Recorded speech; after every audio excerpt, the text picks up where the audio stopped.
Hi Leena எப்படி இருக்கீங்க? இது வந்து உங்களோட 2வது கேள்வி. எனக்கு ரொம்ப பிடிச்சிருக்கு உங்க கேள்விங்கள. லீனா மாரி எல்லாரும் கேள்வி கேளுங்கய்யா. கேள்வி கேளுங்கம்மா. கேள்வி கேட்கிறனா நம்மளுக்கு விவேகம் பிறக்கும். எது சரி, எது தவறுன்றது தான் விவேகம். கேள்வி கேட்க ஞானம் பெறும். ஞானம் வழியாக விவேகம். விவேகம் வழியா right choice you will make in your life. தவறான முடிவு எடுக்க மாட்டீங்க. Right? So such a great thing. கேள்வி கேளுங்க. ஆல்ரைட்? ஸோ லீனா என்ன கேட்குறாங்கன்னா, நான் போட்ட இந்த ஒரிஜினல் பதிவு என்னன்னா, அமாவாசை அன்னைக்கு வீட்ல இறந்து போனவங்க மறுபடியும் வருவாங்க. நம்ம கிரகத்வார அதாவது வாசப்படியில நிப்பாங்க. அ அப்ப வந்து நம்ம வந்து ஒரு ஏதாவது ஸ்ரத்த காரியம் செய்யணும். ஸ்ரத்தம் என்பது உணவுன்ற அர்த்தம் இறந்து போனவங்களுக்கு. பிண்டம் வைப்பாங்க, எள்ளு சாதம் வைப்பாங்க, இல்ல தர்ப்பணம் பண்ணுவாங்க. இல்ல நான் என்ன சொன்னேன்னா, குறைஞ்சபட்சம் ஒரு டம்ளர் தண்ணியாச்சும் வைங்கன்றேங்க. Just put something. உன்னை பெத்து வளர்த்து பாரு, எனக்கு ஒண்ணுமே குடுக்கலன்னு. Right? So at least you give something. Now let's say நீங்க எதுவும் குடுக்கல. அந்த அமாவாசை திதிய முடிச்சுட்டு பிரதமையே வந்துருச்சு வச்சுங்க. அப்ப அவங்கள வந்து ஒரு பெருமூச்சு விடுவாங்களா? பாரு இதுதான் கடைசியா எனக்குன்னு ஒரு தண்ணி கூட இல்லன்னு. அந்த பெருமூச்சு இஸ் கன்வெர்ட்டட் இன்டு நம்மளோட கஷ்டங்கள், தீராத கஷ்டங்கள், மன நிம்மதி இல்ல, விபத்து, விவாகரத்து, தொழில் நட்டம், bankruptcy, all the bad stuff 8வது வீடோட அமைப்பு அது எல்லாமே வந்து சேரும். ஓகே. அந்த தே ஆர் நாட் உங்களுக்கு சாபம் குடுக்கல. இப்ப எங்க எங்க அம்மா இறந்துட்டாங்க. இப்ப எங்க அம்மா எனக்கு சாபம் குடுப்பாங்களா? "நீ நல்லா இருக்கணும் ஐயான்னு" தான் என்ன வாழ்த்துவாங்க. என்ன அந்த பெருமூச்சு இஸ் கன்வெர்ட்டட்ன்னு சொல்ல வரேன். குறைஞ்சது தண்ணி ஜலமாவது வைக்கணும்னு சொல்றது. அப்ப லீனா கேட்குறாங்க, "okay sir that's fine. But but இப்போ ஒரு அம்மா இறந்துட்டாங்க. 5 பிள்ளைங்க இருக்கு. எத்தன எல்லா வீட்டுக்கும் போவாங்களா? எப்படி? இல்ல ஒரு வீட்டுக்கு போயிட்டு இன்னொரு வீட்டுக்கு மாட்டாங்களா? இது என்ன ஓரவஞ்சனையா இருக்குன்னு." அதாவது இந்த கேள்வி இஸ் எ வெரி குட் கேள்வி. கேள்வி சிம்பிள்.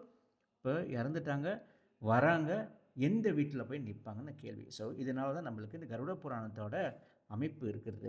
கருட புராணம் வந்து 3 காண்டங்கள் இருக்கிறது. ஆச்சார காண்டம், ஆச்சாரம்னா இந்த பிராக்டிஸ், ப்ரொசீஜர்ஸ் அதெல்லாம் இருக்கிறது.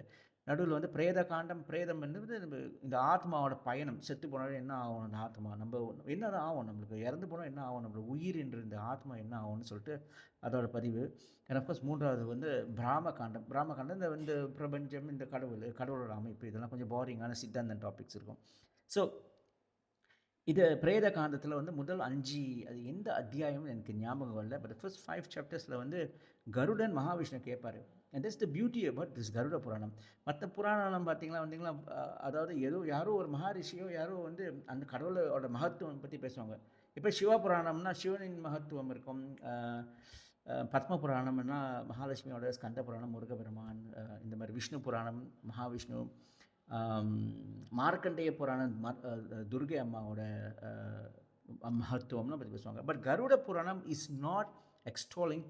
கருட புராணத்தோட கருடனை பற்றி மகத்துவம் வராது. கருடன் தான் மெயின் கேள்வி கேட்பாரு. He's interview. அவர் வந்து மகாவிஷ்ணு கேட்பாரு. அப்போ மகாவிஷ்ணுவோட அவங்களோட உரையாடல் தான் இந்த கருட புராணம். ஓகே. மகாவிஷ்ணுஸ் அஃபிஷியல் ஸ்டேட்மெண்ட்னு கூட வச்சுக்கலாம். God's God's words quite literally. அப்ப அதில தான் கருடன் கேட்பாரு. ஐ அ க மகாவிஷ்ணுவே இந்த உடல்னா என்னன்னு கேட்பாரு. அப்புறம் தான் மகாவிஷ்ணு சொல்றாரு. இங்க பாரு வேற வேற உடம்பு இருக்கு. பிசிக்கல் உடம்பு இருக்குது. ஸ்தூல சரீரம் பிசிக்கல். ஓகே. நம்மளுக்கு இந்த 5 புலன்கள் வச்சு இந்த இந்த இந்த உலகத்த எப்படி பண்றதுன்னு ஆப்பரேட் பண்றதுக்குன்னு சொல்லிட்டு ஒரு விஷயம் இருக்குது. நம்மளோட கண்கள், what you call it, what you can see, sensory perceptions உங்களோட 5 புலன்கள். What you can see, what you smell, what you taste, what you here, what you touch என்று சயின்ஸ் புக்லாம் இருக்கிற விஷயங்கள். ஓகே. அது இருக்க வச்சு நம்ம அதில அதில நெறைய விஷயங்கள் இருக்கு. அதில சூக்ஷ்மம் உடல் இருக்கிறது, அ காரணம் உடல், காசேஷன் உடல் இருக்குது. டிஃபரெண்ட் டிஃபரெண்ட் உடம்பு இருக்குன்னு நான் சொல்ல வரேன். இது ரொம்ப டீப்பா வேண்டாம். ஓகே.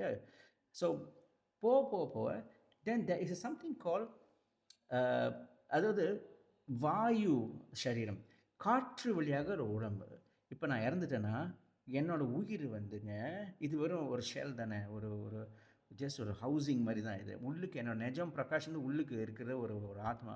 அது வெளிய வந்துரும். இந்த பிராணம் வெளிய ஆயிட்டோனே, அது வெளிய வந்துரும். ரைட்? அதுக்கு பேரு தான், அதாவது டெக்னிக்கலி அது பேரு முக்தின்றது. அது முக்தி, மோக்ஷம். முக்திக்கு நெறைய மீனிங் இருக்கு. முக்தி, மோட்சம்னா நம்ம வந்து கடவுள்கிட்ட போய் சேர்ந்துறது ஆத்மா, அதெல்லாம் வேற விஷயம். But it's also called as mukti, which means இந்த ஸ்தூல இந்த கிராஸ் பிசிக்கல் பாடியிருந்து வெளிய வருது அது. அது வந்து வாயு வழியாக வரும். அதனால தான் பார்த்தீங்கன்னா, நீங்க பேய் நெனச்சீங்கன்னா, ஆவி நெனச்சீங்கன்னா, அப்படியே வெள்ளையா அப்படியே பறக்கிற மாரி இருக்கும். Why is because the same thing. Because it's made out of wind, வாயு. அதுக்கு பேரு தான் பிரேத சரீரம்.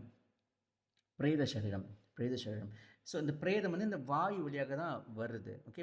யூசுவலி நம்ம நினைப்போம் பிரேதம்னா செத்து போன உடல் நினைக்கிறோம். In some ways is true. But அதோட நிஜம் மீனிங் பிரேதம்னா இந்த உடல்லேருந்து இன்னொரு ஒரு உடல், இந்த காற்று வழியாக செஞ்ச உடல், அதுக்கு பேர் தான் பிரேத சரீரம். இந்த பிரேத சரீரம் has advantages, has disadvantage. Disadvantage இருக்குது. நான் சொன்ன 5 புலன்கள் அதுக்கும் இருக்கும். இப்போ என் மாதிரி பிரகாஷ் செத்து போயிட்டேன். பிரகாஷ் மாதிரி அதுக்கு அந்த ரூபம்லாம் கிடையாது. ஆனால் அதுக்கு அந்த நம்மளை பார்க்குறது, ஸ்மெல், டேஸ்ட் எல்லாம் இருக்கும். ஆனால் பாய்க்க முடியாது. But it can move from one place to another. So ஒரு அம்மா வீட்டில் இறந்துட்டாங்க, 5 பிள்ளைங்க இருக்காங்கன்னா, அவங்க அந்த 5 பிள்ளைங்களுக்கும் வந்து ஒரே சமயம் போகலாம். ஏன்னா அவங்க வந்து அந்த உடலே வேற, அந்த பிரேத சரீரம் என்ற உடம்பு இருக்கிறது. இந்த மாதிரி வேறு உடம்புலாம் இருக்குங்க. யட்டானான்னு இருக்குது நரகத்தில். யட்டானா வந்துங்க ஸ்பெஷல் உடம்பு அது. இப்போ ஒரு ஆள் ஒரு இதோட இந்த நரகங்கள் பற்றிலாம் முடிஞ்சால் நான் பண்ணுறேன். என்ன நல்ல விஷயம் நரகங்கள் பற்றி பேசுகிறது. இப்போ நம்ம வந்து நல்லா ஒழுங்காக நடந்துக்குவோம் இந்த உலகத்தில் நம்ம இருக்கும் பொழுது. அப்போ அங்கே வந்து ஸ்பெஷல் சூட் அது. இப்போ வந்து நம்ம பிரேதம் போனால் நம்மளுக்கு வலிக்காது பாருங்க.